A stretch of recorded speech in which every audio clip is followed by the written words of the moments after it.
Salut à tous, vous regardez Click and Chill et aujourd'hui on reçoit Coyote Joe Bastard.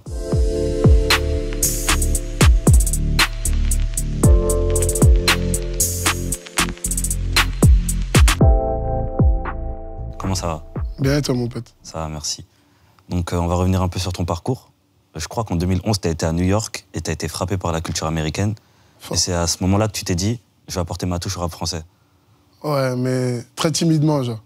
C'est-à-dire, au début, t'écoutes, tu kiffes, tu te dis que tu peux le faire, t'essayes de ressembler, que ce soit vestimentairement parlant, même dans l'attitude, même dans la façon de parler, tout ça. Et après, ça prend quand même un peu de temps, mais ouais, c'est ça le petit déclic, on va dire. Le premier petit déclic. Donc après ça, en 2013, tu rentres en contact avec le S.A.P. Mob grâce à un pote. Et d'ailleurs, tu te retrouves à défiler pour Vlone à la Fashion Week ici. Ouais. Est-ce que c'est une expérience que tu as kiffé, la mode, ou pas? Non, pas du tout. Pourquoi? Je sais pas, c'est relou tout ça. Genre, bouge pas, fais ci, avant. Genre, ça, nous, de base, on est libre dans ce qu'on fait. Donc, ça veut dire que être bridé comme ça sur plein de trucs, genre, non. Mais après, c'est une expérience de vie comme les autres, mais. Comme une autre, pardon, mais c'est pas ce qui me plaît le plus, genre. Bah, comme tu dis, t'es un mec libre, t'as testé plein de trucs. Je crois qu'il y a le graphe, donc la mode aussi. Et tu dis que tu ne te vois pas faire du rap toute ta vie. Et il y a autre chose que t'as pratiqué pendant un moment. Je te montre une photo et on en parle.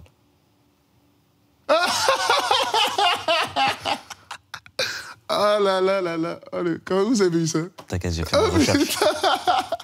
Ouais, de ouf, Pouchet Sport. Tu connais Pouchet, c'est... Dans le 17e, c'est le club où tout le monde a joué. Que ça soit Leto, que ça soit... tout le monde a joué à Pouchet Sport et... Ouais, c'est le club de Port-Saint-Ouen. Gros big up à Pouchet Sport. Et t'as joué ailleurs ou pas? Moi, j'ai fait truc pour Paris FC. Et ça n'avait pas trop abouti parce que je voulais faire sport-études. Et c'était pas allé jusqu'au bout, mais j'avais fait des détections et quelques matchs. Donc, comme tu dis, tu viens du 17. Ouais. Et on a pas mal de rappeurs là-bas. Donc, Leto, Kepler, Chebet, pour citer que. Et malgré le fait que vous ayez une musique qui est différente, on sent quand même qu'il y a cet ADN du 17. Pour toi, c'est quoi la définition d'un mec de là-bas? C'est... Je sais pas, c'est des charbonneurs, genre on est tous en mode... on a tous appris les uns des autres, genre. Tu vois ce que je veux dire? On a tous cette culture. Au départ, moi je te dis un exemple, avec Leto, on a découvert Young Thug en même temps, genre. Et quand on découvre Young Thug dans le 17 avec Black Day, tout ça, tu viens à la fourche, ça écoute que du Young Thug, tout ça. Donc c'est-à-dire qu'on a appris les mêmes codes. Et on arrive en mode... ah non, c'est ça qu'il faut faire, les gars. Et même d'où tu vois les XV Barbares, comme ils ont bien inspiré, même bien avant Young Thug, que ce soit avec le côté Chicago, la drill, before la drill qu'il y a maintenant. Mais tu vois, c'était vraiment... C'est le 17e, quoi, en vrai. T'es aussi diversifié dans tout ce que t'écoutes. Et je crois qu'il y a une artiste en France que t'aimes beaucoup, c'est Clara Luciani. Ouais, j'adore. Qu'est-ce que tu kiffes dans sa musique? Je sais pas, tu vois, elle est iconique déjà. Elle a un truc, elle est grande, elle a une belle voix, elle fait de la soul comme on aurait pu entendre à l'ancienne, tout ça. Elle est sponsorisée par des belles marques. Elle a une attitude, tu vois, c'est tout le packaging d'une artiste que tu vas apprécier regarder. Et après, quand tu apprécies regarder, apprécier écouter aussi, genre. Après, c'est totalement différent de ce que je pouvais écouter même il y a 5 ans, genre, mais c'est vraiment un coup de cœur musical. C'est tout l'ensemble qui fait que, ouais, Clara Luciani, ça stream fort. Et tu devrais taffer avec elle? Je sais pas, je préfère rester en tant qu'auditeur, genre. Je sais pas si tu vois ce que je veux dire. Non, je capte, ouais. On va faire un morceau ensemble, si ça se trouve, ça sera éclaté, ça va pas voler haut, mais je préfère rester l'écouter que collaborer, genre. Toi, t'as fait partie du collectif Bastard Boys. Vous êtes autant dans la mode que le rap. Bastard, c'est un terme qui revient souvent dans ton vocabulaire ou dans ton univers. Et je crois que ça vient de ton ex. Wesh. Tu peux nous en dire plus? Je sais pas si ça vient de mon ex, mais ça vient peut-être de comment j'étais avec mon ex, genre. Comment peut-être toutes les fois où, je sais pas, on s'est embrouillé, et les insultes qui sont revenues, au final, genre, tu mets l'étiquette sur ton front, genre, tu vois, t'assumes ce côté-là, mais tu le fais évoluer dans le bon sens du terme. Donc t'en fais devenir un truc, genre, peut-être une image plus qu'une personne, genre. Bastard, c'est une image, genre, c'est... Bastard, c'est... Dans la vraie vie, je suis pas bastard, genre, tu vois ce que je veux dire? Et voilà. C'est plus une image, Bastard. On va revenir un peu sur tes différents projets. Donc en 2015, tu sors le premier qui s'appelle Prince Bastard. Et dessus, on retrouve un peu les prémices de tout ton univers. Mais il y a un morceau qui m'a surpris quand je l'ai écouté, c'est 2BPLP. Et on va l'écouter. Des fois j'ai envie de rien, à part d'un terre et d'un mélange suspect. Bizarrement les flics nous parlent pour 2 ou 3 petites thés. Je veux plus de vos putes, mais une vraie femme qui m'aime. Je veux que mon fils sache d'où je viens. Moi j'ai grandi dans le 17e. Jolie mise, viens que je t'emmène en vacances ou à l'hôtel. Tu veux du caviar, du champagne, t'auras qu'un P3 si t'es belle. Laisse-moi rentrer dans ton top 10. Gitanésia, c'est ça le thème, c'est ça que t'aimes. Tu sais ma bite pour 2 casse-têtes, c'est pas très net. Vas-y poteau, roule un terre, investis des petites affaires. Fous un tas de business prolifique, mais rate les vifs pour le bif. Et finis souvent au star, tom-tom ou va en cours pour la daronne, mais on s'endort avec Iblis. Ah ouais, même moi je l'ai plus son. Donc dessus, il y a l'ESRAM, et Ouais, vous fort. faites du boom bap. Pourquoi on t'entend plus en faire du tout? Je sais pas, peut-être que ça. Le boom bap, quand t'es pas de la scène boom bap de base, genre le kickage, tu l'évolues différemment. Genre. Il y a des sons qui pourraient avoir des skills boom bap, mais sur des instrus qui sont pas forcément boom bap. Donc ça veut dire que ça va pas. Je sais pas. De base, c'est pas ce que je fais. Genre, et c'est grâce à l'ESRAM, parce que l'ESRAM, il m'a fait découvrir Salif. Ouais. Salif, gros big up à l'ESRAM d'ailleurs de m'avoir. Et je voulais faire un boom bap avec. Et même c'était à l'ancienne, genre, ça veut dire que je voulais de la découpe, essayer de me prouver que je suis capable de le faire aussi, en vrai de vrai. C'est pour ça que peut-être là, je le fais pas, genre. Parce que de base, c'était peut-être un challenge. Genre. Juste Mais un challenge. du coup, c'est avec quels artistes que t'as grandi? On écoutait. Ouais. Ah, moi, j'ai grandi avec mes cousines, donc ça veut dire qu'il y avait beaucoup d'R&B, du Neo, du Usher, du Britney Spears, des trucs de ouf. Mais après, c'est plus la scène hip-hop, et j'ai découvert le rap français, comme les jeunes de ma génération, 97, plus avec Section d'Assaut, tu vois, des trucs comme ça, La Fouine, des Booba, des trucs, mais plus période 2000 que 90. Et en 2016-2017, tu dévoiles La mort avant la vie et L'enfer avant le paradis. Et il me semble que ces titres-là, c'est parce que tu as eu une période un peu plus compliquée dans ta vie. Et ça se ressent grave dans l'écriture. On a des textes un peu plus sombres, entre guillemets. Et sur le deuxième, on retrouve Aladdin 135, qui, comme l'ESRAM, il est membre du Panama Bendé. D'où ma question, à quand un feat avec PLK? T'inquiète. Ouais, t'inquiète. Il est là, ça bouge pas, c'est la famille, hein. Depuis longtemps, c'est la famille. Hein. Après, chacun prend des chemins, mais au final, si c'est la vraie famille, on finit toujours par se retrouver. Hein. Donc, en parallèle de ça, tu sors aussi un projet avec Ghost Killer Track. Vous dévoilez Bastard Alchimiste. Et il y a quelqu'un qui est là depuis tes débuts. C'est Arthur Kizi, qui est à la réal de pas mal de tes clips, et même parfois à l'édition. Quelle place il occupe dans ta musique? C'est mon frère. C'est vraiment, on a grandi ensemble, on a graffé ensemble, on a traîné ensemble, on s'est pris des râteaux ensemble. Tu vois, moi, je suis fils unique de base. Donc, quand tu as un ami comme ça qui rentre dans ta vie, et vous évoluez ensemble dans un milieu qui est assez similaire, parce que Kizi, il faut savoir que son premier clip, c'était un freestyle de nous à l'ancienne avec l'appareil photo de Madaron, tu vois ce que je veux dire? Donc, ça veut dire que on a décollé ensemble, mais on peut... c'est soudé, la vie, c'est ma couille gauche. Du coup, c'est un mec du 17 aussi? Ouais, fort. Enfin, en 2020, tu sors ce qui va être ton plus gros succès pour le moment, c'est Hood Boy. Et on écoute tout de suite le remix. C'est nous les bastards, les fucking good boys, c'est nous les plus gang. Sur ce j'ai fait quiche, je suis comme Block Boy, donc j'invente une dance. La petite est mignonne, veut faire un tour dans Mercedes-Benz. Mais moi je suis trop vilain. Incendi sul Mercedes-Benz, seguono i sogni miei fra. Ho cambiato il numero al cielo, ora sono una star. Mi chiama papi, non sono papà. Araba allora sopra lo De Mar. Se sono set fumo la Torre Eiffel. La borsa Coco Chanel, ma niente Coca Cherie. Se no non vieni con me, sopra in hotel. Ça m'a fait penser à une question, c'est tu portes quoi comme paire aujourd'hui? Comme père, Ouais. j'ai le droit de dire la marque? Ouais, tu peux. Là, comme père, là, je porte des Bottega Veneta. Parce que tu disais que la paire d'un Hood Boy, c'est une Air Force blanche toute Ah, de neuve. ouf, c'est ça. Mais là, aujourd'hui, je suis pas Out Boy. Ok. C'est pas une tenue du quotidien, genre? Ça, de base, ça l'était. Mais après, les Air Force One, c'est un entretien ou un achat si tu peux te permettre d'en acheter tout le temps. Donc, c'est-à-dire qu'il faut un peu se diversifier. La vie d'Out Boy, c'est pas tous les jours, quand même. Quand je suis devant Madaron, je suis pas Out Boy, tu vois ce que je veux dire? Je te montre une photo et tu me dis ce que ça t'évoque. Ah! Aïe, aïe, aïe. Ah, c'est Plug. Ah, elle est à l'origine de beaucoup de choses, cette fille. Tu peux nous la présenter un peu? C'est Bouraka, c'est une tatoueuse itinérante qui va dans plein de pays, tout ça, et notamment l'Italie et la France. Donc du coup, quand elle est venue en France, elle a kiffé le délire, on a fait elle m'a tatoué déjà pour commencer. Elle a fait plein d'événements, des pop-up shops, tout ça. Et elle était déjà en contact avec des artistes italiens, notamment Sfera et Ciclouk, un beatmaker de Dark Polo Gang aussi très connu. Et du coup, elle a fait écouter ma musique en Italie, ce qui m'a permis de rencontrer Sfera. Donc ouais, ta connexion avec Sfera, il y a plein de gens qui peuvent penser qu'elle est récente, Non. mais ça date pas d'hier. Il y a déjà un morceau en 2017 avec Leto. C'est ouf. Et il t'a invité à son concert en Italie, il va faire ta première partie au Bataclan. J'ai l'impression que c'est une connexion qui est plus humaine que musicale. Ouais, tu connais, genre, maintenant, ça va faire quoi? Ça va faire 6 ans carrément qu'on se connaît, genre. Donc, c'est-à-dire que ça, au-delà d'être un artiste accompli, tout ce que tu veux, moi, c'est devenu un vrai ami, même si on parle pas forcément la même langue, on n'habite pas dans le même pays. Genre là, Sfera, il va avoir un fils, je serais invité au baptême en octobre. Tu vois ce que je veux dire? C'est au-delà du rap, genre. C'est vrai. Et c'est ça qui est bien, genre. Par exemple, quand on a fait Old Boy Remix, c'était pas du tout prévu. Et moi, vu que c'était le confinement, je voulais faire apparaître plein de rappeurs en mode vidéo sur le son de ça. Donc, c'est-à-dire que j'envoie le son sur WhatsApp, tout ça, il me fait c'est mort. Je pose dessus de ça, hein. Il me dit on est déconfiné le 4 mai. Le 4 mai à 23h50, je reçois sa version avec le couplet, tu vois. Et ça, c'est des trucs en mode que tu peux qu'avoir avec tes potos, genre même t'as posé sur un son ou je sais pas. C'est au-delà de la musique vraiment. Et c'est un bon. Et du coup, le morceau, il a tout pété en Italie, il a été certifié. Ouais. Et est-ce que quand on a un succès comme ça, on en a marre de l'entendre ou pas? Bah non, ça serait faux de te dire que j'en ai marre d'entendre parce qu'au final, c'est ce morceau qui fait que même si ça se trouve aujourd'hui je suis là ou même qu'on puisse parler ensemble, donc ça veut dire que d'une façon, non, mais humainement, oui, des fois. Genre. C'est comme n'importe quel morceau, même quand je l'ai mixé Old Boy, le fait de l'entendre tout le temps, moi, t'en as ras-le-bol, mais quand je vois ce qui procure même l'énergie quand je regardais les vidéos, parce que faut savoir, Old Boy, je l'ai performé pour la première fois de ma vie, là, il y a genre 2 mois, genre. Et d'habitude, je le voyais que à travers des stories, en boîte de nuit, dans des trucs. Et ça, c'est quelque chose quand même, genre. Donc ça veut dire que, en vrai, non, je suis pas lassé. Donc juste après ça, on a le droit à ton premier EP OnlyFans. Dessus, il y a Guide Besbar, Leto et Laylo.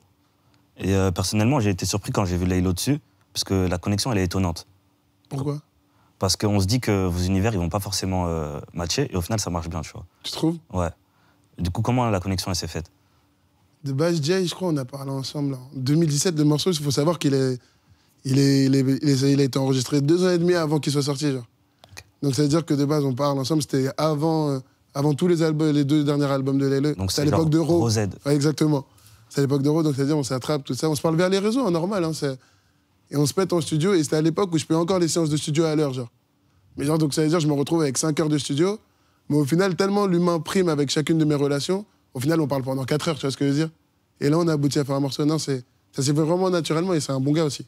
Et t'as vraiment passé un cap avec ce projet. Est-ce que ça met la pression? Oui et non, en vrai. Parce que moi, j'ai arrivé à un stade dans ma vie où j'arrive à avoir confiance en moi un peu. Donc, c'est-à-dire, si je l'ai fait, c'est-à-dire que je peux le refaire. Mais après, tout n'est pas certain ni acquis, genre. T'as quand même des...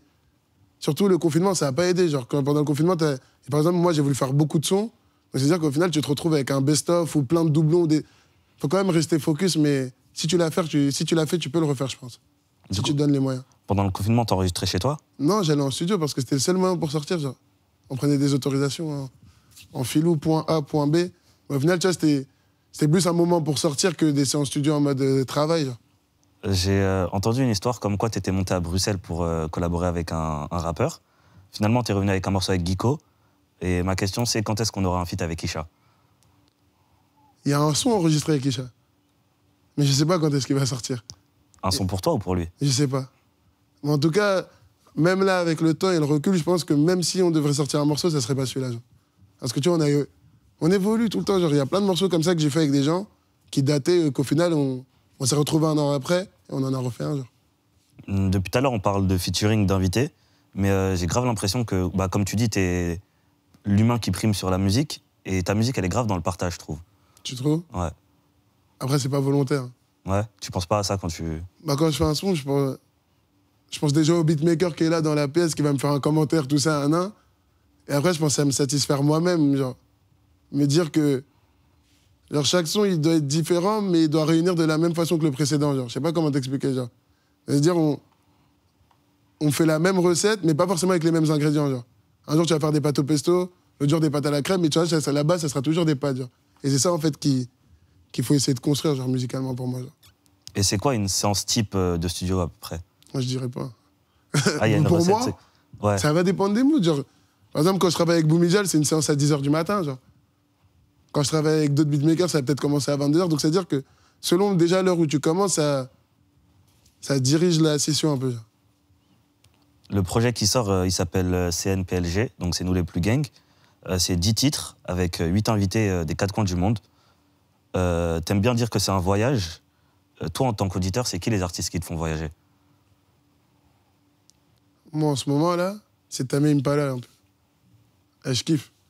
Alors, vraiment, c'est pas ce que j'écoutais de base aussi, mais quand tu découvres, et même en grandissant, genre, c'est le genre de musique qui me fait voyager actuellement. Genre. Tu penses à un morceau en particulier?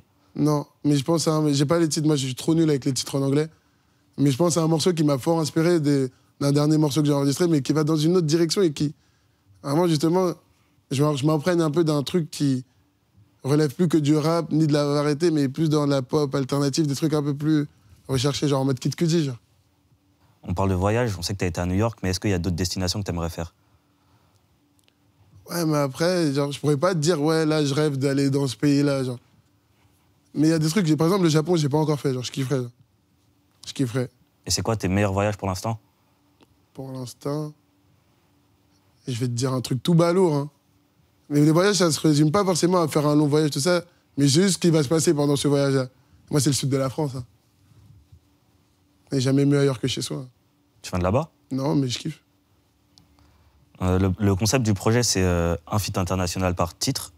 Et tu les dévoiles progressivement jusqu'à la sortie. Comment tu as décidé de ça?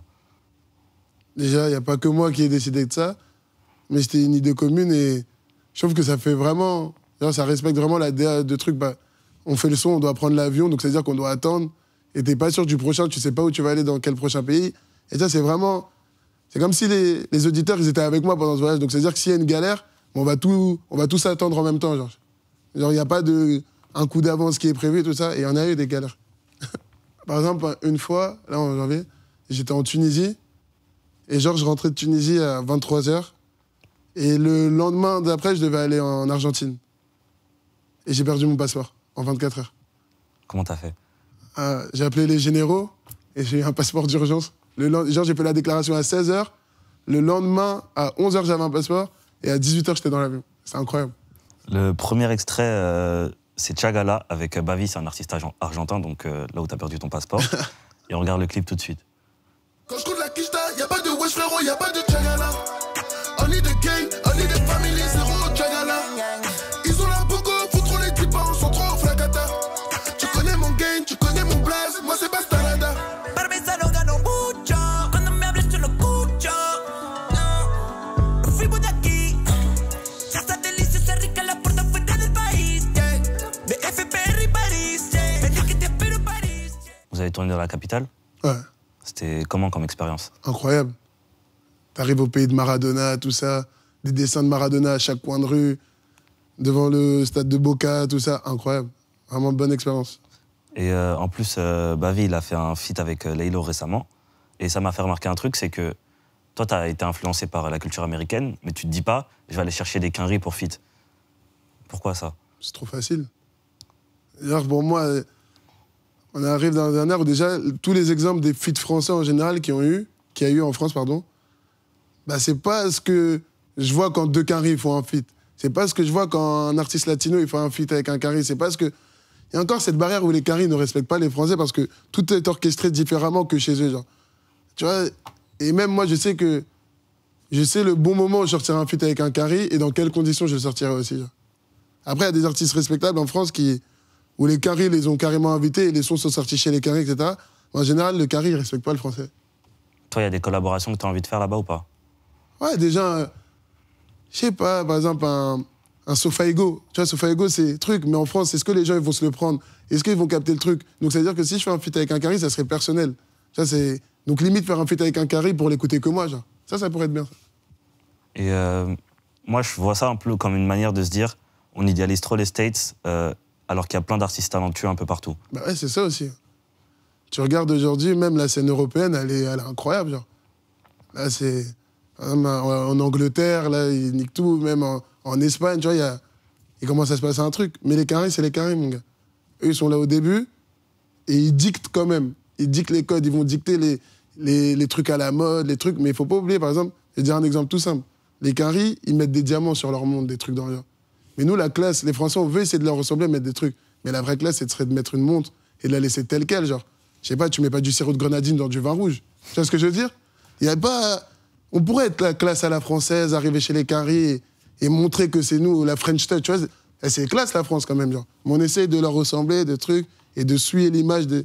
C'est ça, quand les mentalités changeront, là, les quinris nous respecteront.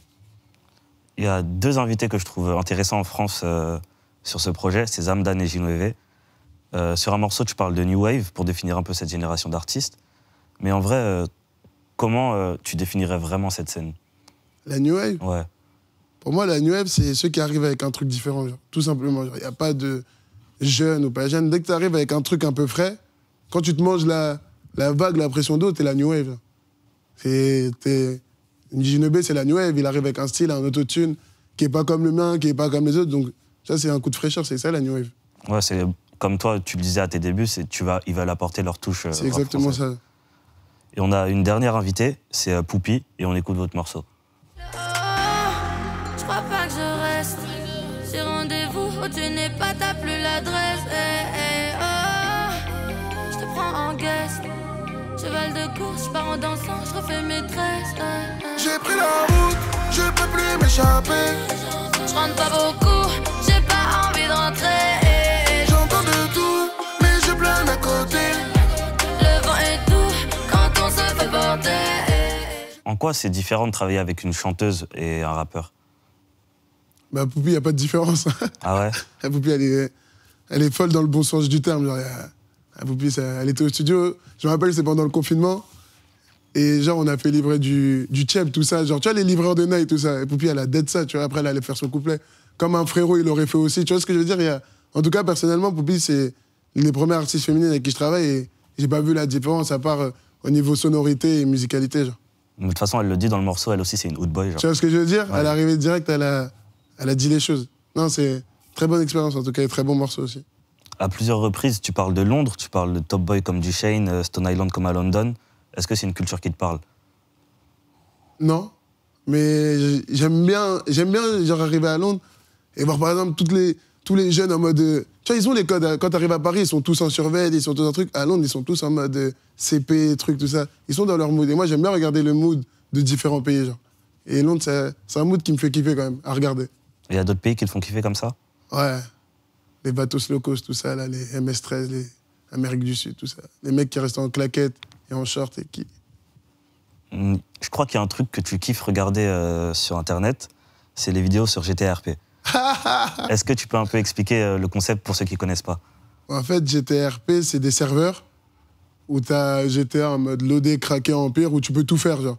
Donc, c'est-à-dire que tu peux être policier, tu peux être baron de la drogue, tu peux être avocat, tu peux être juge. Et en fait, c'est des mises en scène. En fait, c'est un peu de l'acting, genre, tu crées ton personnage. C'est les Sims en évolué pour moi, genre. Et genre, surtout, t'as un micro, il y a des gens, ils s'inventent des voix, tout ça. Après, tu regardes leur vraie tête, c'est pas du tout ça.